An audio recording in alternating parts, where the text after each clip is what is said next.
1894માં અમદાવાદના ઘડવૈયાઓએ એક કંપની બનાવી. એનું નામ હતું the Gujarat maritime company limited. 1 lakh રૂપિયાનું ભંડોળ એકત્ર કર્યો અને આ કંપની દ્વારા એવું મેમોરેન્ડમ બનાવવામાં આવ્યું હતું.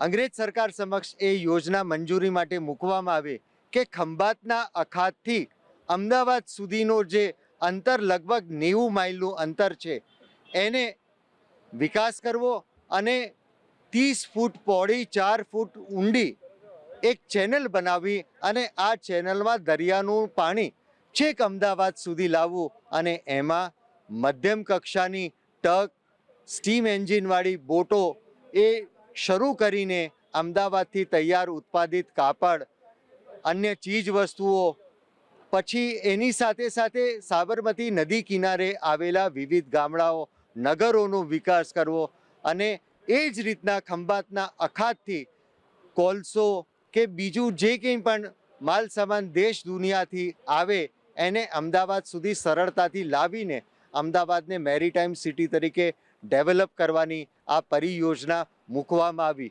અને એની સાથે 1 લાખ રૂપિયાના આ ભંડોળમાંથી વિવિધ પ્રયોગો કરવામાં આવ્યા હતા. પણ કમનસીબે લુચ્ચા અંગ્રેજોને ખ્યાલ આવી ગયો કે જો અમદાવાદનો મેરીટાઈમ સિટી તરીકે ડેવલપમેન્ટ થશે તો એને કારણે અંગ્રેજોના ઉદ્યોગ ધંધા પર એની સીધી અસર થશે અને એમણે આ 99 વર્ષની જે મોનોપોલીની માંગણી હતી અને કહ્યું કે આ સમગ્ર યોજના અવ્યવહારુ છે અને એને એમણે નકારી દીધી. પણ 2003માં સાબરમતી રિવરફ્રન્ટ ડેવલપમેન્ટ સ્કીમનો ક્રમશઃ વિકાસ થયો અને ગુજરાતના જે સ્વપ્નદ્રષ્ટા તત્કાલીન મુખ્યમંત્રી અને વર્તમાન માનનીય પ્રધાનમંત્રીશ્રીએ એ સાબરમતીના વિકાસના માધ્યમથી એ સ્વપ્નદ્રષ્ટાઓના સ્વપ્નને કેટલેક અંશે સાકાર કરવાનો પ્રયાસ કર્યો છે. કલ્પના કરી હતી કે સાબરમતી નદીની અંદર આ ચેનલમાં ટગ ચાલશે, પણ આજે સાબરમતી રિવરફ્રન્ટમાં ક્રૂઝ દ્વારા એ સ્વપ્નદ્રષ્ટાઓને એ ઘડવૈયાઓને અંજલિ આપવામાં આવી રહી છે.